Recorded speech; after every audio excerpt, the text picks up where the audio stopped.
Hello, everyone. A very warm welcome to all of you. This is Sujata Singh, and I am an education consultant from Aussizz Group, and I am based in Perth. So, of course, this session is going to be really insightful for you, all of you, as it's about pre-departure. Since as international students, it's really overwhelming for us to move to new cities, and this time you're not just moving to a different city, but you are changing your continent and moving to a different country altogether. So there are a lot of different things that are in our mind and we want to really know about that. So that's the perfect platform for you. So let's start then. All right, so just to give you a brief idea about the Aussizz Group, that we are a migration education company that, of course, help you to get into different colleges and universities and help you with all your migration queries. So these are the different services provided by Aussizz Group. We give you PT tutorials, we help you with your CCL, IELTS training, and that's a different aspect about Aussizz Group, that we also have this OQ Search mobile application. So a lot of times we have questions related to migration, and we get to know it through our relatives or friends that might suggest us that go for this particular course or go for this particular option, which will help you to get your PR. So all of your questions, everything, queries can be answered through this OQ Search mobile application, which is available on your App Store and Google Play, and it's free to download. So let's talk about our main topic, that why Australia. So Australia is not just a country, but it's a continent, and we are really happy to be living in this particular country because of the lovely weather, first of all, because there are a lot of countries where it's really cold, and sometimes we are not really good with cold weather, so it's a little difficult for us to basically survive there. And let's talk about the different states in Australia. So we've got Western Australia, where the capital is Perth. So I am currently based in Perth, which is where I'm talking from. So, and the Northern Territory, where the capital is Darwin. South Australia is Adelaide. Queensland, the capital is Brisbane, and there are other famous cities like Gold Coast. A lot of students also prefer going to Gold Coast as well. New South Wales, the capital is Sydney, and Victoria, Melbourne. So, of course, Melbourne and Sydney are really popular. And, of course, I'm sure most of you would be going to these cities. So that we would be, of course, I'll be happy to know where all you are going, right? What all cities, if you've already got an admission. So just let me know in the chat where you all are already going, with cities. And Tasmania, where the capital is Hobart. So Australia is, of course, a very popular study destination after UK and US, and has got group of 8 universities.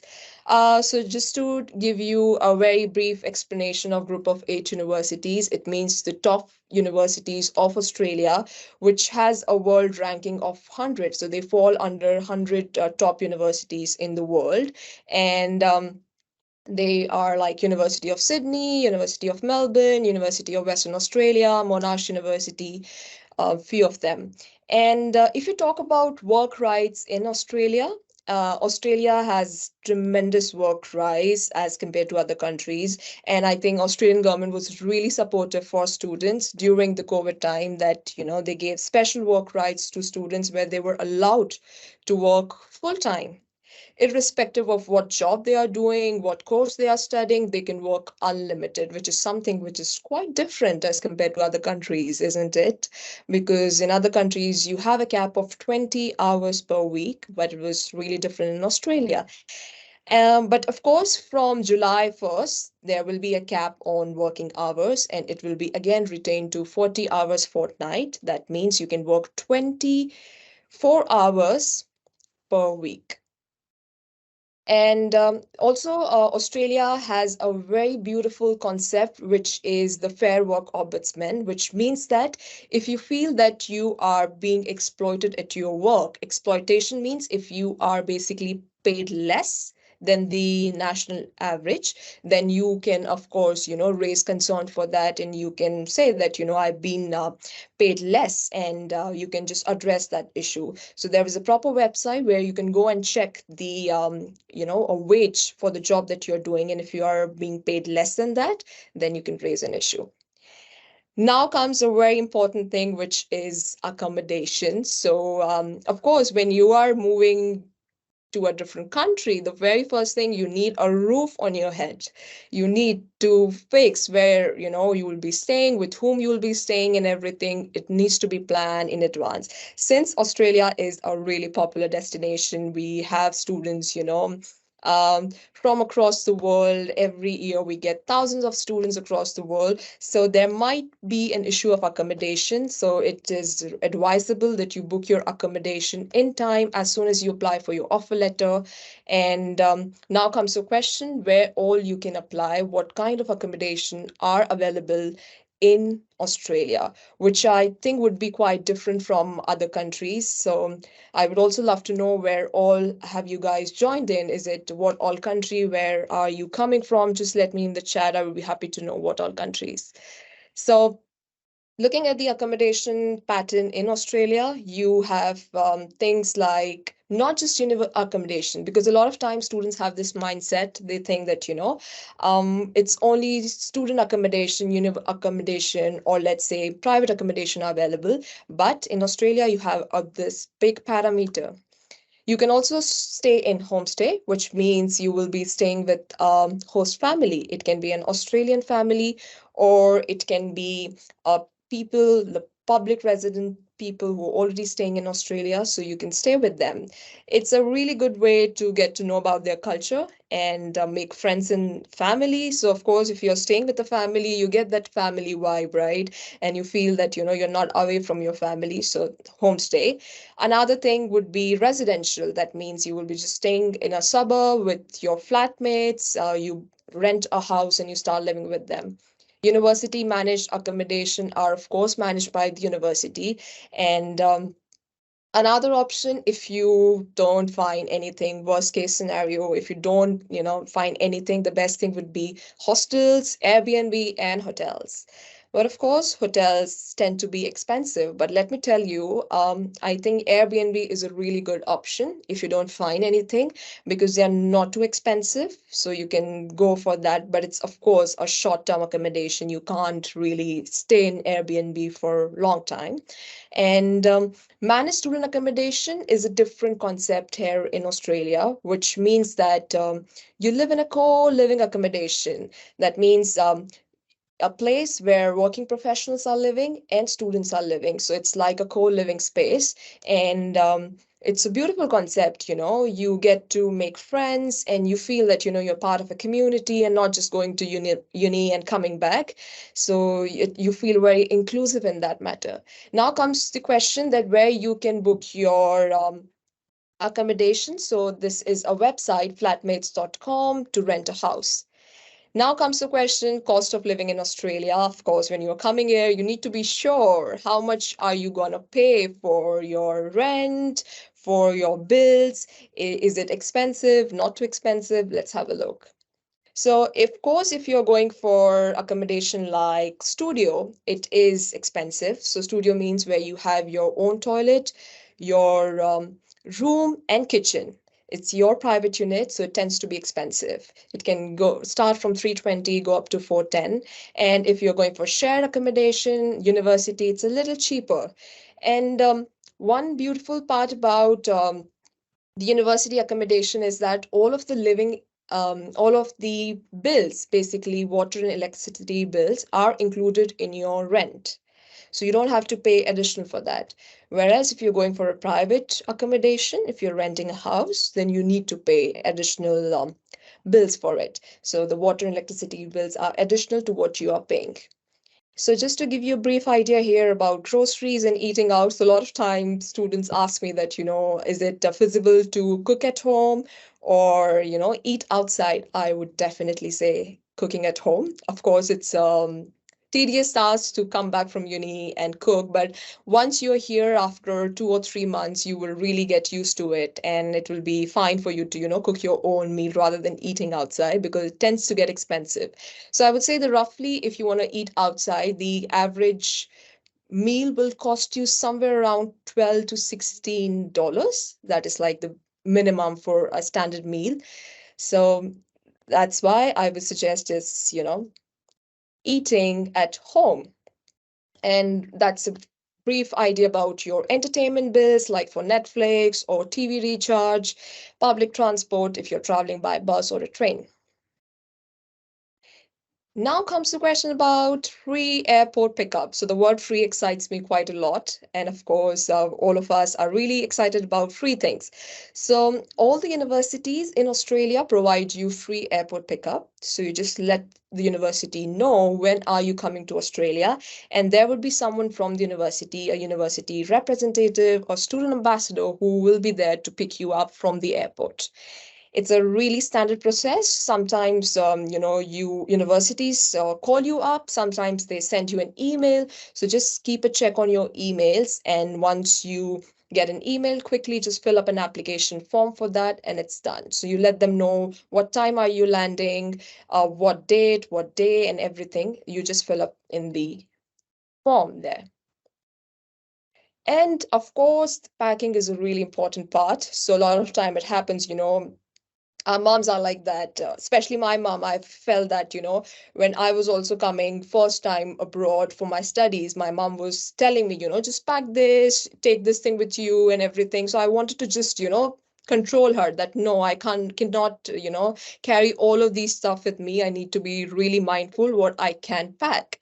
So first things first, when you are flying, you have to have a folder with you wherein you have all of these documents which are there on your screen, right? So you need to pack your COE. It has to be in the folder, your confirmation of enrollment, offer letter, your passport, and the photocopy of all of your documents. It's not needed to carry original documents. You can just carry a photocopy, and that would be more than enough.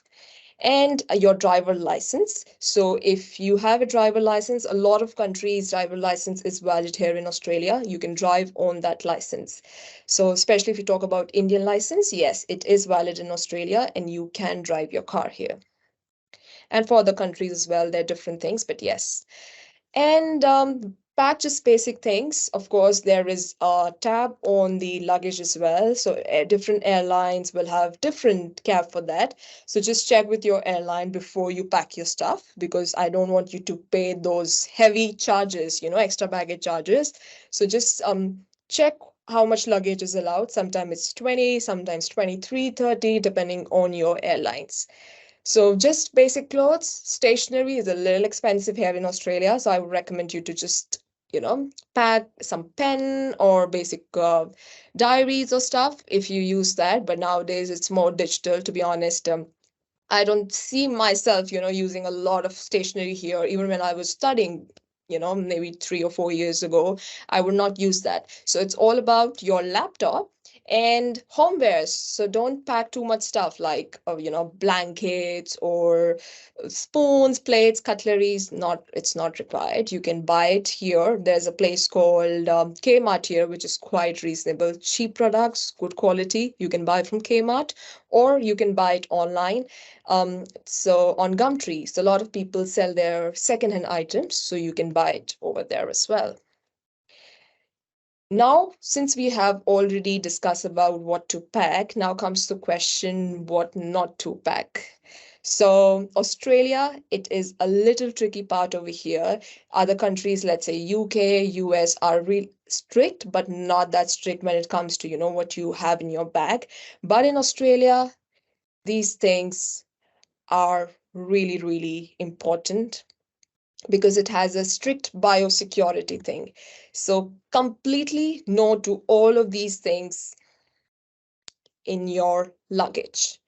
So don't pack grains, flour, rice, nuts and seeds. It's completely a no-no thing. And the reason why it's a completely no-no thing, because Australia wants to protect its country from exotic pests, weeds, and diseases to enter the country, because there have been few instances in the past that, somebody carried some, let's say, grains or flour, which sort of, had some issues here in terms of pests and diseases. So they are really particular about that, their biosecurity. And when you will be landing here in Australia, you will be given an incoming passenger form.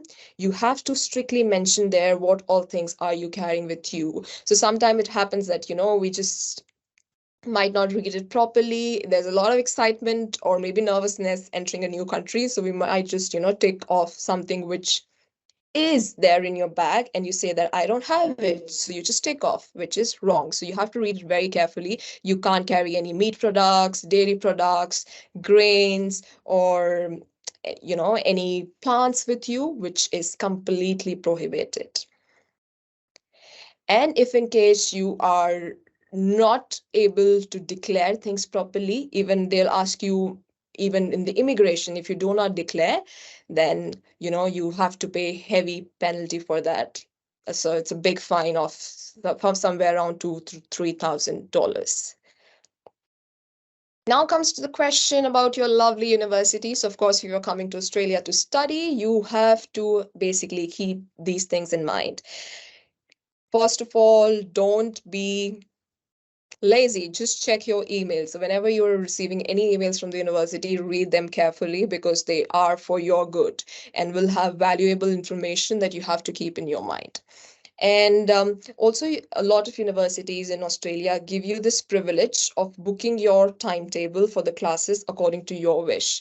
So they don't force you to attend classes at a particular slot. Instead, they give you multiple options, maybe 2 options at least, that when you want to attend your classes. So just choose the option accordingly. And if you want, you can align all your classes in 1 day or 2 day, which is amazing. So you attend your classes in the first 2 days or 3 days, and then you're free for the rest of the week to enjoy, right? And now comes the O week, which is really popular in Australia. In other countries, it's called orientation. And orientation is basically your process where the university is giving you a helping hand in the first week by telling you where exactly is what. Okay, so just giving you a proper map of everything, telling you about the facilities that the university is offering, what all to expect from university, if you need additional help, let's say related to student services, or you want to know, how you can go and grab information or something. So everything will be delivered to you in the O week. So it's really important that you attend that. Again, there will be a lot of activities in that orientation week, which is a great chance for you to make friends. Of course, when you will be here in Australia, it's really important for you to make friends, because they are eventually going to be your family here. So of course, just attend the orientation. It's a great platform for you to engage in activities and make friends. Now, when you are in Australia, okay, so I can see you guys here in front of me. So just imagine that you are already here in Australia now. What all things you have to keep in mind as soon as you land here? Very first thing, buy a SIM card. So of course, you have to tell your family, just, I have reached Australia. You have to get in touch with your friends. So for that, go straight away and buy a SIM card. You can buy it at the airport. And also at a lot of places, you have, people, different education providers give you a free SIM as well. So a lot of time, university ambassadors who are at the airport to pick you up for the airport pickup can give you free SIM. If not, don't worry about it. Don't feel disheartened. All you can do is you can just go to a nearest teleoperator. You can go to Coles. You can buy a SIM from Optus, Libara, Vodafone. All of them have got amazing packages. There are a lot of providers which also give you a yearly pack. So you don't have to worry about, recharging your phone every month. All you can do is buy a 1-year SIM pack, which costs you somewhere around 130 to 150 for a year, which is quite reasonable. And it gives you mobile data and unlimited international calls and national calls. Once this is done, you have to go and book your tax file number. Yes. So another important thing, tax file number.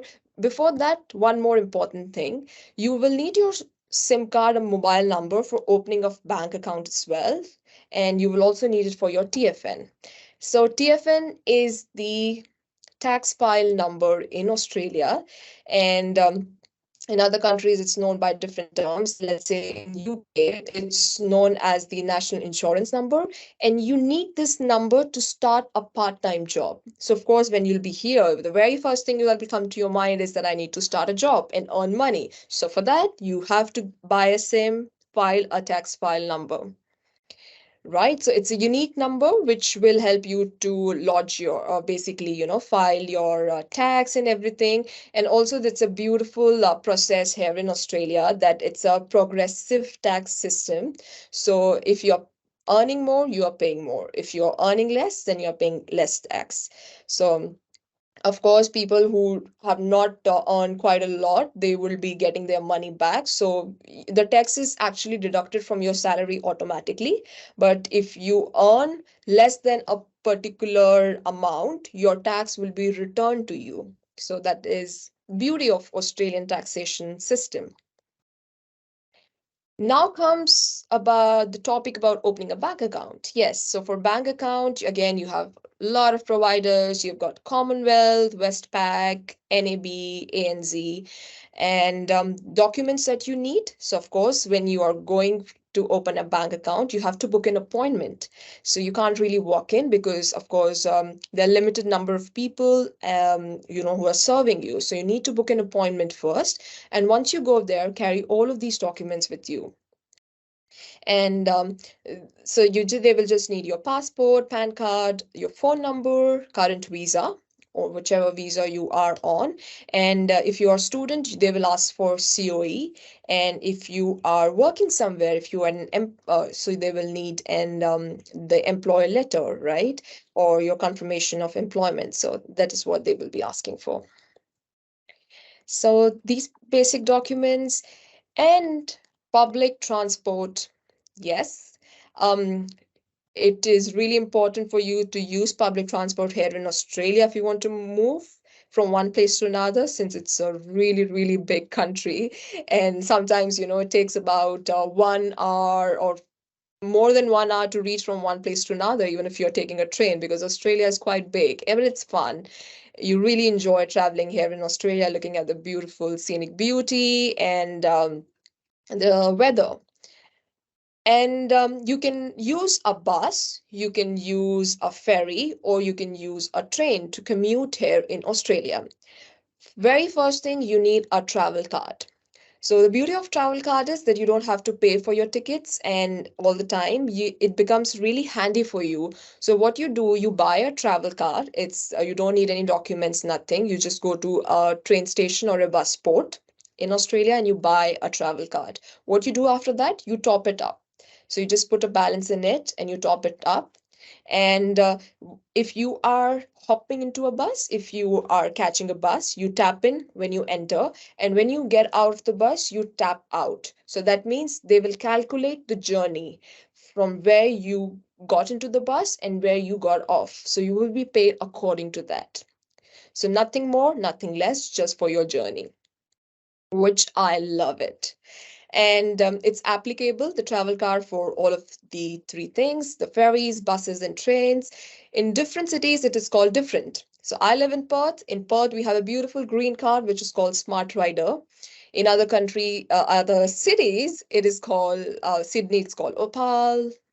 Melbourne, it's called Mikey, and same goes with other cities as well. And now comes the important topic, which is part-time jobs. And I'm sure you must be really interested to know more about it. So for part-time jobs, of course, from 1st July, there will be a cap of 24 hours per week. And these are the different places where you can work. So again, a lot of time students ask that, is it easy to find a part-time job or someone has a difficult time finding it. So I would say just join wherever you are getting an opportunity, just pick a job part-time, and I'm sure you will learn something out of it.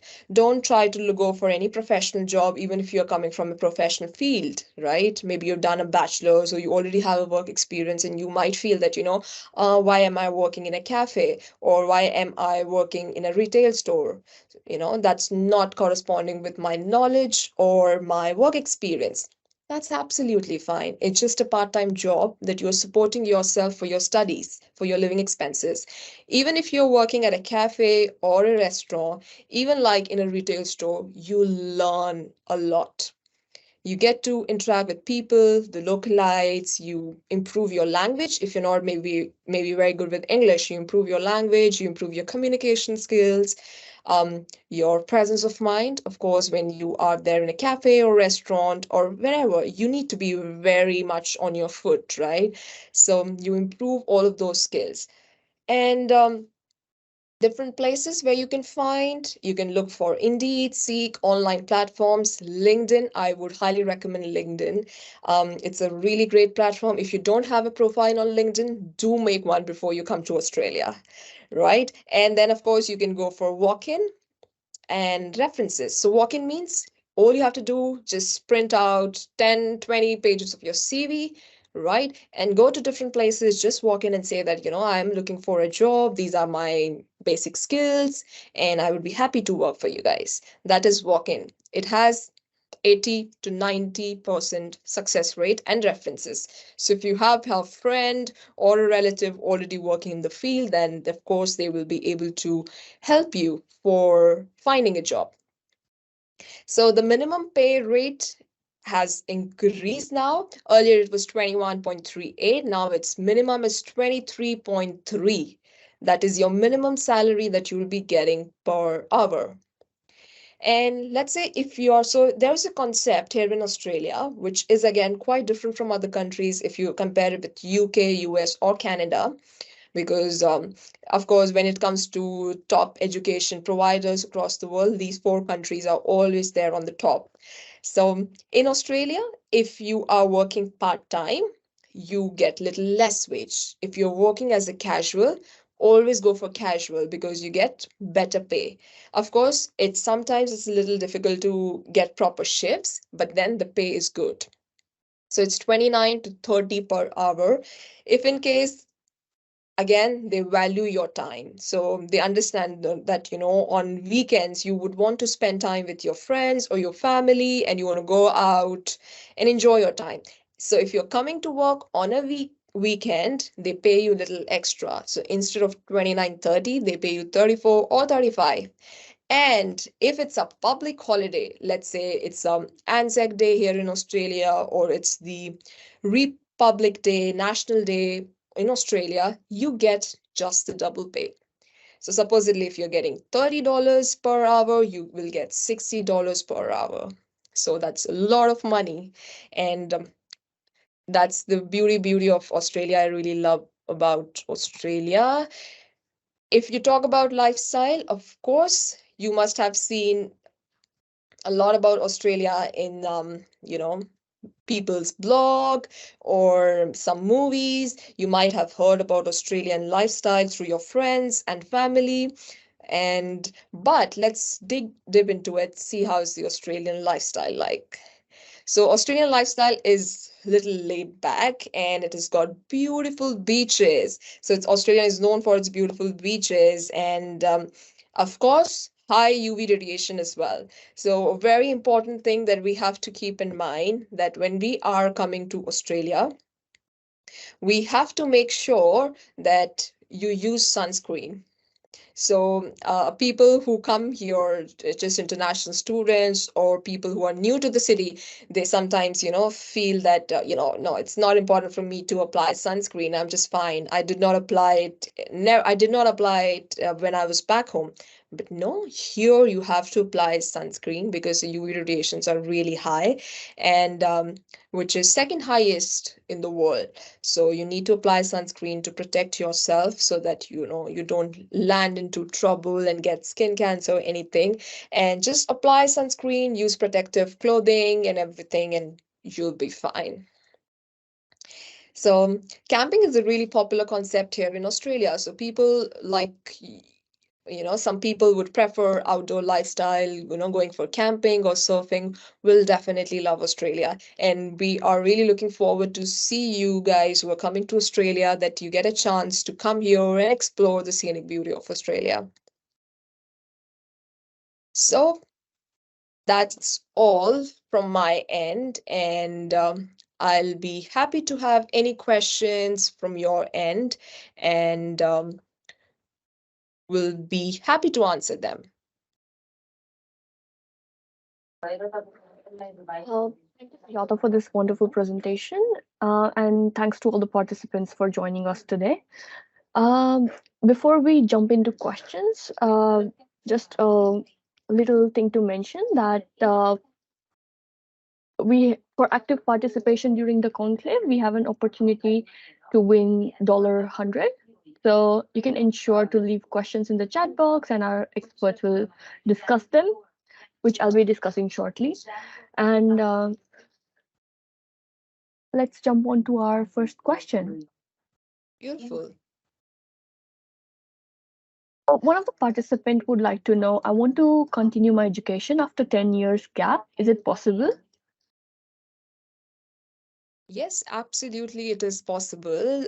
So it really depends on your work experience. So a lot of universities here in Australia would be also happy to give you an admission even if you have good work experience. So that will be counted as your studies. So what we would recommend you to just get in touch with us at Aussizz. So if you are, you can get in touch with us at Perth branch, Melbourne, Sydney, wherever, and we'll be happy to assist you with the process. We'll go through your documents and see what are the options that we can give you. So don't feel disheartened. Of course, even if it's like 10 years of gap, yeah, of course, you can go for further studies. Thank you, Sujata. The next question that we have is, can we get a part-time job at sport academics also? Right. So getting a part-time job, of course, it's quite possible here in Australia. So as I mentioned about the work rights in my presentation, that Australia is really welcoming for international students to work in whichever field they want. Right, so there is no foundation that you can't really certainly work in this particular field, or you're open to work only into retail or hospitality field. So of course, if you have the relevant skills, if you have the let's say experience, or even if you have the will to work into a particular industry, of course, just make a nice CV, go and apply for it. Of course, you can work in it for sure. And I think it would be great if you can touch base on like top cities in Australia where students can come to study. Oh, for sure. So the top cities, I'm sure you guys know about Melbourne and Sydney. So these are, of course, really two popular cities. And then you have Perth, where I am currently based. And then you have Adelaide and Brisbane. So Melbourne, Sydney, Perth, Brisbane, and Adelaide, all of these cities have their own beauty when it comes to their weather or their geographical location. So uh, Perth, if you talk about Perth specifically, it is quite sunny. So we enjoy sunshine throughout the year. It's only during the peak winters, that it would be really cold, or it might be just, a lot of rain. Otherwise, during the rest of the time of the year, it's really sunny and you can just enjoy the lifestyle, outdoor lifestyle of Perth. When it comes to Melbourne and Sydney, they are really cosmopolitan.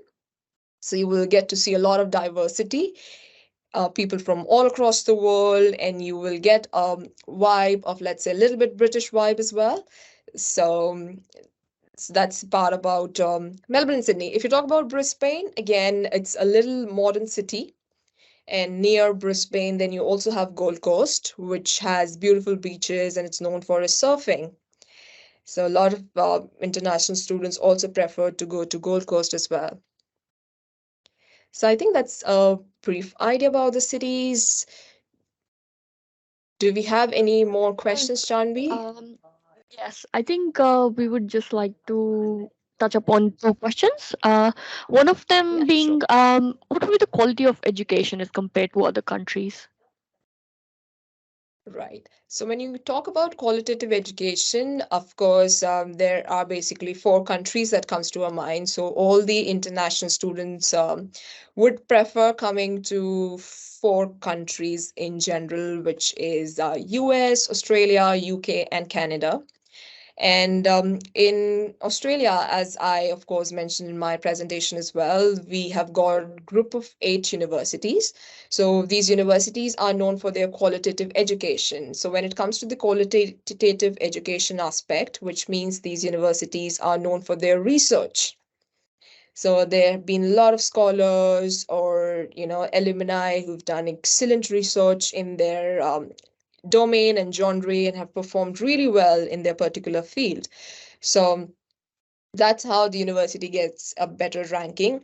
Then a lot of universities are really old universities, so they have seen that tremendous draft of just teaching those ancient scholars and now teaching all sort of modern students like you who are all passionate to come and study here.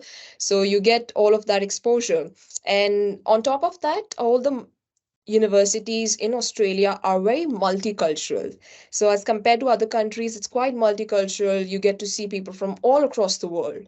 So, when you are studying in a multicultural environment, it's a really, I would say, enchanting experience for you that you get to know, what's happening in their country, how's your culture different from them. So, that basically opens your horizon of learning, gives you that different outlook. So, that's the all about Australian universities, and we are of course looking forward to seeing you guys here when you come in and explore Australia and the universities. Really well answered. Thank you. I think we'll take up one more question, which is there's a Sure. participant who mentioned that while looking for part time work, not to look for professional jobs despite previous work experience. You did mention this previously. So they're asking why. All right. So what I can comprehend from your question is not to look for professional jobs. Okay, so I'm not saying not to look for professional jobs, but it's just a basic notion that a lot of students have that, if they are not able to get into a professional field, they are a little rigid about it. That, if I'm not able to get into a professional field, I will not work into retail, or, I would not work into hospitality because that's not my genre.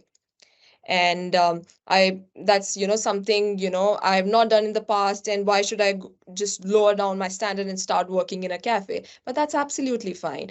Always we have to start from somewhere. So even if you are starting from, let's say, a restaurant, just keep applying for jobs. If you find something better, it's just a part-time job, you can switch and go for something that's really professional. So let's say you are someone who's coming from an IT background, or you are someone who's coming from a media or accounting background, wherein you already had 3 years of work experience, you have a bachelor's degree. So, of course, just look for an employer and see that, if they can hire you.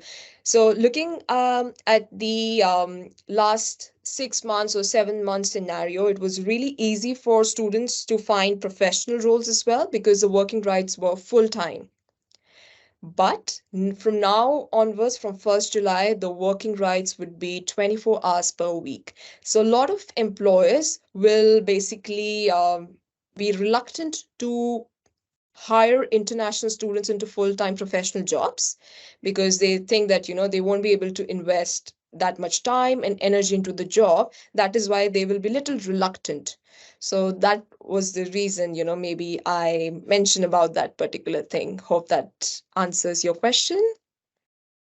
I think it's Raj who asked this question. Hope this answers your question.